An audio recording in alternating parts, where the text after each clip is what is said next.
WJSV was off the air during the summer of '32. The old station had folded and the new one hadn't been built. And for that reason, I didn't go to the 1932 Democratic and Republican conventions, which always annoyed me. I would have liked to have started my convention career in '32, especially as it was a very exciting convention in Chicago with the Democrats, with Roosevelt winning. So it turned out that my first convention was, oh dear, the governor of Kansas. Oh, my. The Republican governor? Landon, is it? Yeah, Alf Landon, Yeah. of course, Alfred Landon. And he was nominated. There was no contest.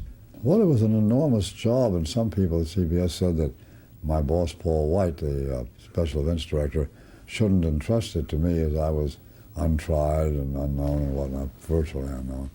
But he stuck with me, and we had this big broadcasting booth, which was, I don't know whether they varied at different conventions. Sometimes they were over the stage and the platform, looking back at the audience. Sometimes they were in the back of the audience looking at the stage.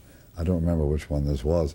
But Paul was a very inventive, as I've said, innovative person, a very, quote, live wire, unquote. And he always wanted to, he was very competitive and always wanted to steal a march on NBC and have something that NBC didn't have. And he produced one, there'd been a comedy program on there, I guess it still was on, in which different comedians tried to tell funny stories, and they had something called I've forgotten what they called it. It was a big electric thermometer, several stories high, and the laughter drove the electric light mercury up and down to see who told the funniest joke. And Paul had one of those made, I guess, unless he got hold of that one. And it was he called it a demonstrometer. And we were going to measure the intensity of the demonstrations for the various contenders for the candidacy.